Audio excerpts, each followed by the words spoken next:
What's the symbol for Aquarius? The one carrying the water jug, right? And the fish is in the water, so it's in reverse, right? In order for it to be water for the fish, the Aquarius had to pull the water out, but it's playing in reverse. The fish came first, the Piscean age. Now we go into the Aquarian age. They put the water back in the vessel. Now the fish on dry land. Wow. Mm-hmm. It's symbolism. So now your head ain't underwater no more, right? Your head in the clouds, because that's what happened to the water when it evaporated, turned into the cloud, right? Airhead, airy, mental, energy, right? All that's coming in on Aquarius. Mm-hmm. Even do you think that I'm sorry, Daz, the aquarium is even bringing the woman into a certain position? Yeah, because the Because water barrier is not a man. The water right. bearer is not a man. They call him. They say that he the one carried the water, but the original water bearer was a woman with a long dress on, dumping out a Greco-Roman pitcher or a giant vase full of water. A couple So years the ago, they had a Aquarian, phenomenon. because the Aquarian age is knowing and coming into more information, like coming into more nourishment, more fruit, in other words. Mm-hmm. So I was wondering, was you going to say that that's like bringing the woman is now going to probably take certain positions?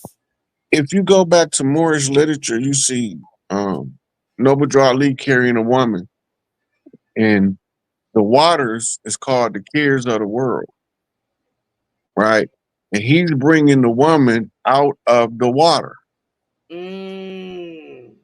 which is the symbol for the chiefs that can read the sign to know the assignment is to raise the woman out of the water, meaning admiralty jurisdiction, bring her back to the land, which is the tribal jurisdiction of the great law. But we only see the picture, and we thinking he talking about his wife.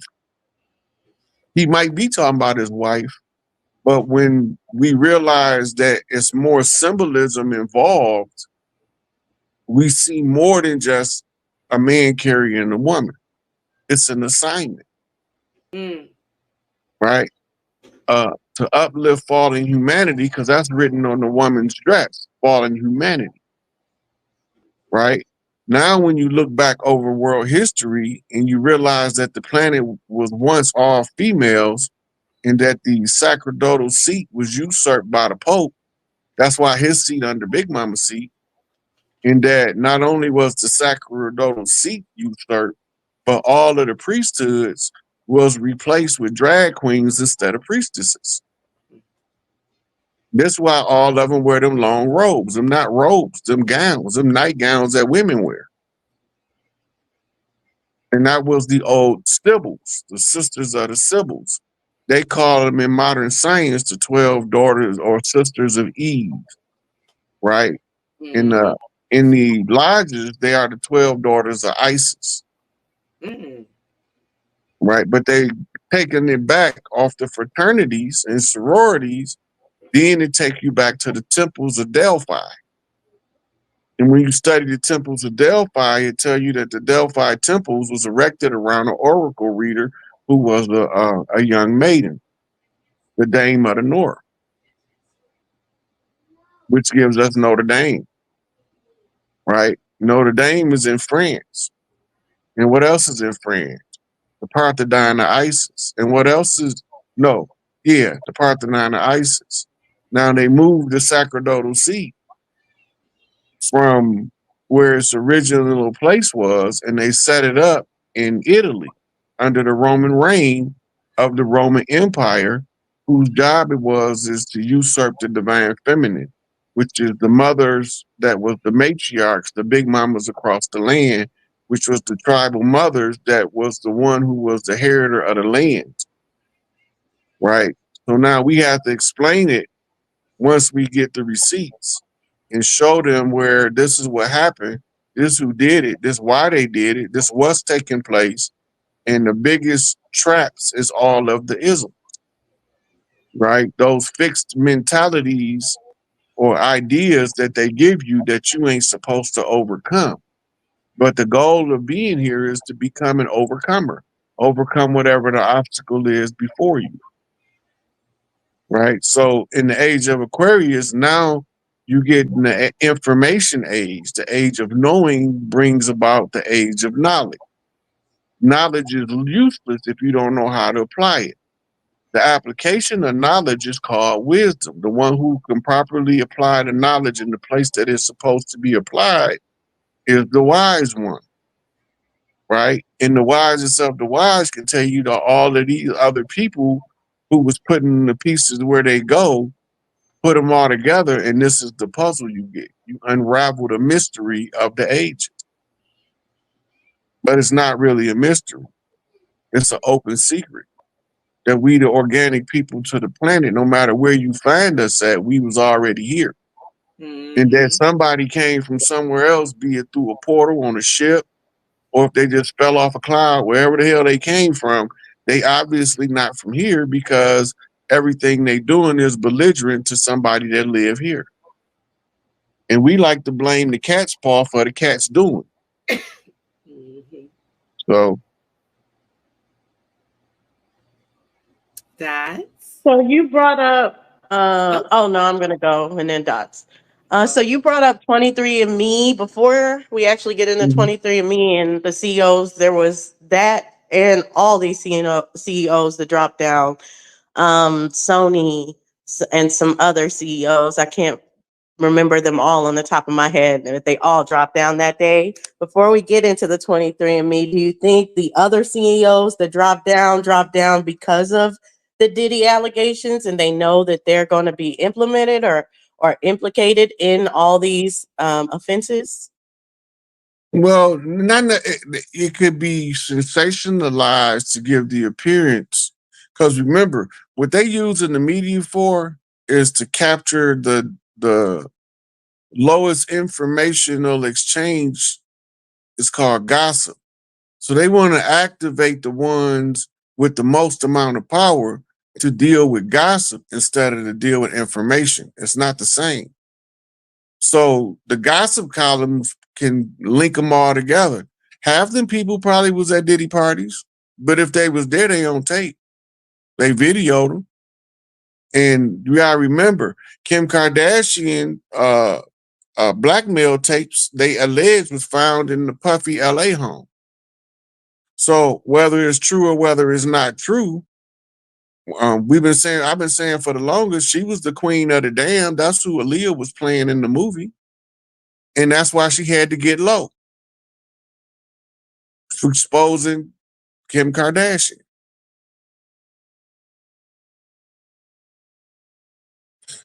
So That's all of that, interesting. I definitely all of that hear stuff that can she's be scared connected. right now too.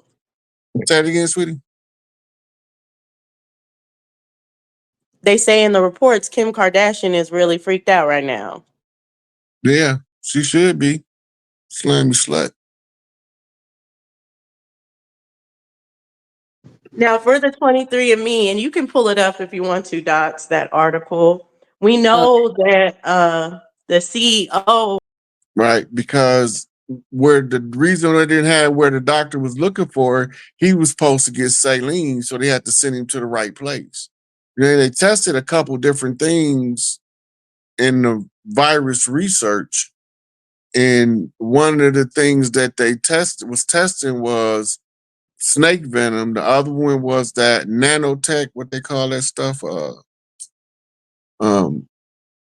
Anyway, it's nanotechnology that. I know what you're talking about. I can't think of it either, though.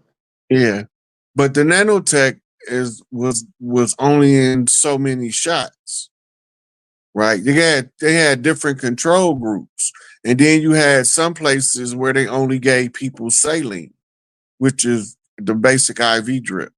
It's harmless and does nothing to test the placebo effect.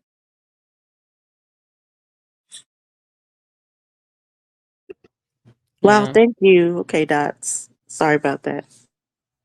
Now, why are you apologizing? You don't have to apologize. Hi, LaShondra. Welcome to the show. So real quickly, Rod, before she goes, I have a question for you. So, okay, so you know how Israel, Age of Aquarius, right? Let's put that as the umbrella. And Israel, a few days ago chose to drop bombs on Lebanon, right? And what they said was the reason for dropping bombs in Lebanon or bombing Lebanon is because they only targeted the homes where Hezbollah is hiding their weapons and X, Y, and Z. Okay. Prior to that, though, I think it was last month or maybe 2 months ago, the Prime Minister of Israel had came to the United States, right?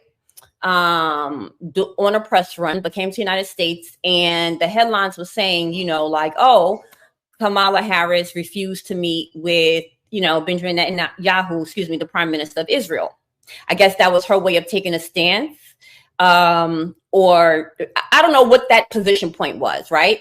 But only to find out a few months later that Israel got the go-ahead to drop these bombs on Lebanon, because as we all know, Israel don't move without United States permission, right? Let's be very clear about that. And so when you talk about the rise of the quote unquote matriarchy or woman coming into power, right? And we have a female that's running for president of the United States.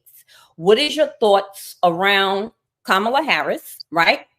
And would you consider her to be a visual example of what the rise of the matriarchy should look like, be like, act like, ... no pun intended? Look, there's at least 3 Kamalas, maybe 4. One of them is a man. The character that's being played as Kamala Harris' role is to fail miserably.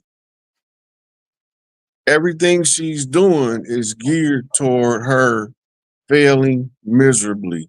And the prophecy that she's supposed to be fulfilling is the fall of the whore of Babylon.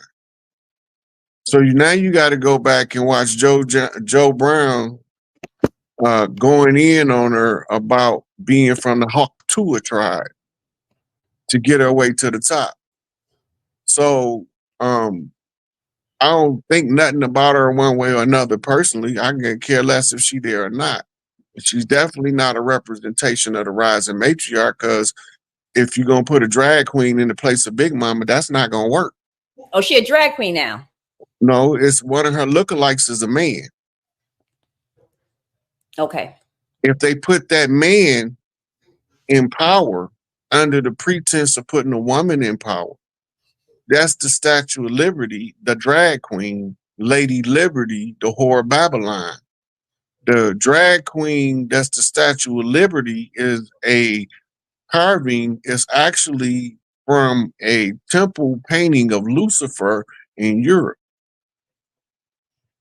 So if all this stuff is related to what she's doing, the chucks and pearls, the purple sweater at the inauguration with the pearls around her neck, all is identifying her as the whore of Babylon. And you got to have a clear representation in order to say that the prophecy is fulfilled. I don't call it a prophecy. I call it the fulfillment of the plan. They made a plan, and they trying to capitalize on the plan. That's so factual. So facts. So can we go back to a little further? LaShondra, you're breaking up. Fast, sweetie. Yeah, you're breaking up. Oh my! Hold on, I'm gonna come back. Hold on one second.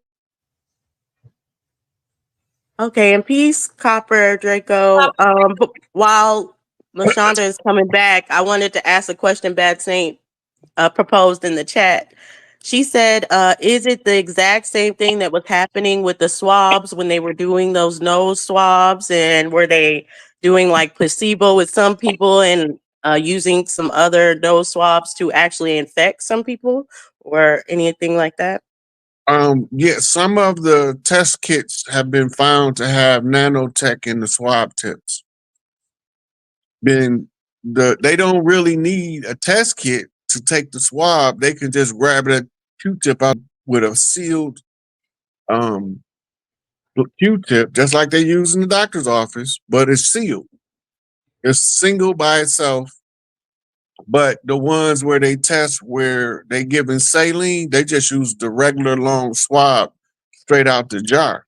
But when they open up the pack, that's a strong likelihood that that pack contains one with a foreign agent in it to affect the people that they giving the test to.